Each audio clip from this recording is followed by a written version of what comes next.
તો આ તરફ સ્વામિનારાયણ સંપ્રદાયનું વધુ એક પુસ્તક વિવાદમાં આવ્યું છે। દ્વારકાધીશ વિશે ટિપ્પણીને લઈને દ્વારકામાં આક્રોશ જોવા મળી રહ્યો છે અને જે ગુગળી બ્રાહ્મણ સમાજ છે તેમણે રેલી કાઢીને વિરોધ નોંધાવ્યો હતો। એસડીએમ કચેરી બહાર સૂત્રોચ્ચાર સાથે ગુગળી બ્રાહ્મણ એકઠા થયા હતા અને વિરોધ નોંધાવ્યો હતો। સાથે જ આવેદનપત્ર આપીને ગુગળી બ્રાહ્મણ સમાજે વિરોધ નોંધાવ્યો। સ્વામિનારાયણના કહેવાતા સંતોની દ્વારકાધીશ ભગવાન વિશે જે વિવાદિત ટિપ્પણી સામે આવી છે તેને લઈને ગુગળી બ્રાહ્મણમાં આક્રોશ જોવા મળી રહ્યો છે અને એસડીએમ કચેરી બહાર વિરોધ નોંધવામાં આવ્યો હતો, રેલી કાઢવામાં આવી હતી અને તેમની માંગ છે કે માફી માંગવામાં આવે સ્વામિનારાયણ સંપ્રદાય દ્વારા। તો ભગવાન કોઈ પણ દેવતા જે સનાતન ધર્મના દેવી દેવતાઓ છે એ સનાતન ધર્મના દેવી દેવતાઓને એ લોકો કાંઈ પણ બોલશે નહીં। છતાં આ 1 વર્ષની ઘટના થઈ ગઈ, 1 વર્ષ પહેલાંની વાત થઈ।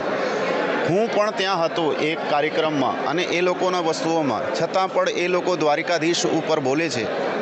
તો હવે એ દ્વારકાધીશના જે પૂજારીઓ, દ્વારકા ગામના જે નિવાસીઓ, દ્વારકાધીશ પ્રત્યે પ્રેમ કરનારા જે સમાજ છે, આજ આ દ્વારકાધીશના પૂજારી એટલે સાક્ષાત ભગવાન દ્વારકાધીશ વિરોધ કરી રહ્યા છે।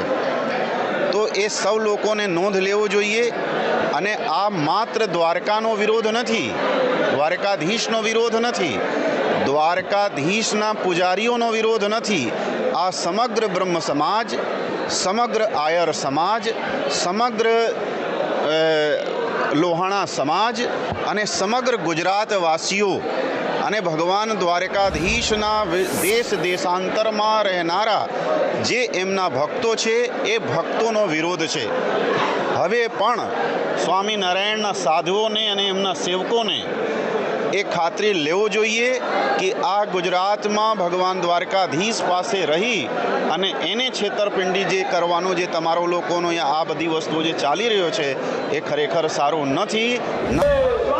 યાત્રાધામ દ્વારકામાં દ્વારકા વિશે ટિપ્પણીઓ કરીને ગુગરી બ્રાહ્મણ સમાજને જ્યારે એની ઉપર પણ જે અલગ અલગ શબ્દોમાં વખોડ્યા છે, ત્યારે આજે ગુગરી સમાજ અને અન્ય સમાજ સાથે રહીને એક ભવ્ય મોટી રેલી કાઢવામાં આવી છે અને આ રેલીમાં જે સમગ્ર ગુગરી બ્રાહ્મણ સમાજ તેમજ અન્ય સમાજો સાથે જોડીને હજારોની સંખ્યામાં જે પ્રાંત અધિકારીને જે એક આવેદનપત્ર દેવા જઈ રહ્યા છે। આપ જોઈ શકો છો હાલમાં મોટી સંખ્યામાં જે અલગ અલગ નારાઓ સાથે જે સ્વામિનારાયણ સંપ્રદાયે જે દ્વારકાધીશ વિશેની જે ટિપ્પણીઓ કરેલી હતી તેમની ટિપ્પણીઓને ક્યાંક ને ક્યાંક વખોડી અને મોટું જે આંદોલન છેડવા જઈ રહ્યા છે। ત્યારે આપ જોઈ શકો છો હાલમાં કે એક મોટી સંખ્યામાં લોકો પ્રાંત કચેરી આવેદનપત્ર દેવા જઈ રહ્યા છે।